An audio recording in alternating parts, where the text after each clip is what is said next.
افغانستان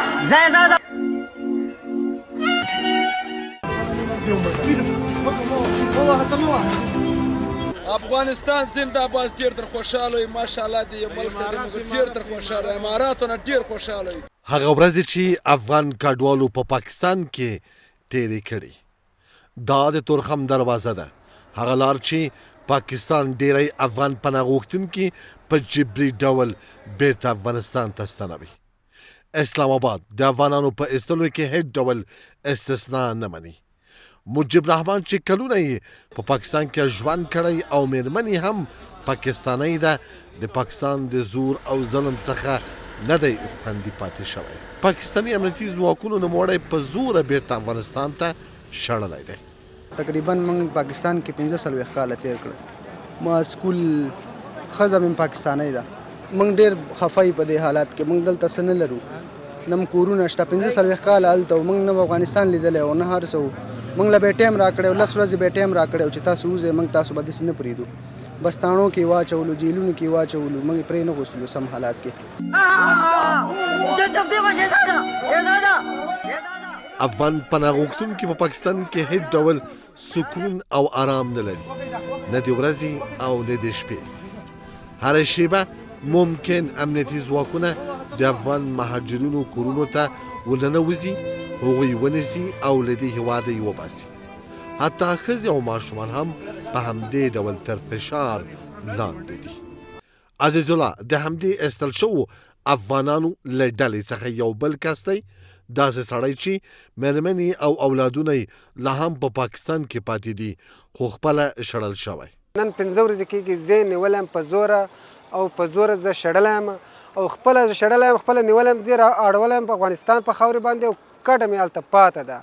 او زه غواړم دا چې افغانستان زما سره مرسته وکړي، زما سره لږ لاس واچوي. ښکاري چې اسلام آباد د افغان کډوالو په وړاندې هیڅ انساني معیار نه دی مراعات کړی، بلکې د هغو قیمتي توکي او د ژوند شتمنۍ یې ضبط کړی او بیا یې په زوره ایستلی دي. په ورته مهال د پاکستان د پوځي ادارې لخوا د افغان کډوالو وهل، زورول او تعقیبول جدي اندېښنې راپورته کړي.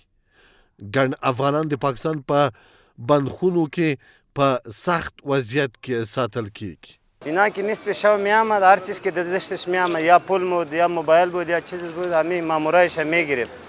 دیگه مردم خوابگاه والایش که بود او خوب بود، اوی تا نبود، پول مول چیزای تا نمیگرفت. اینا که دیگه شب چاپا میزد، اینا میامد، اگه پول دستش میامد یا موبایل میامد، دوام میزد.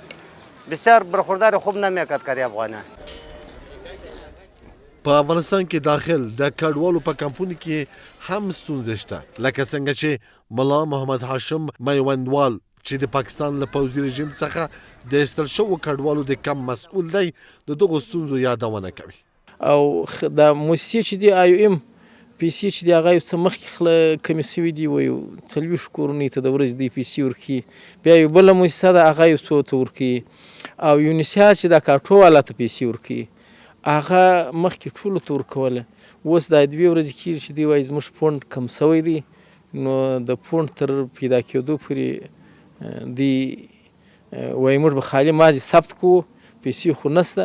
چې بیا زموږ پیسې موجودې شولې، بیا به ډونرانو ته موږ خبر ورکوي، ډونرانو چې پیسې راواستولې بیا به دغه پاتې خلکو ته هم ورکړو، نوي ته به هم ورکړو. دلته وروره موږ 3 وخته ډوډۍ توزیع کوو، تقریبا 10,000 پر پارسل، یعنی 10,000 خوراکه.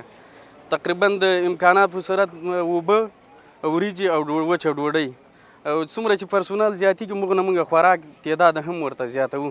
نو دغه امکانات دلته په دې کم کې دغه لري. هغه افغانان چې له پاکستانه شړل شوي په افغانستان کې دننه هم له سختو او ستونزمنو شرایطو سره مخ دي. هغه کډوال چې لا هم په پاکستان کې پاتې دي بې برخلیکه، بې سرپناه او په ویره کې د اسلام آباد په پارکونو کې شپې ورځې تیروي.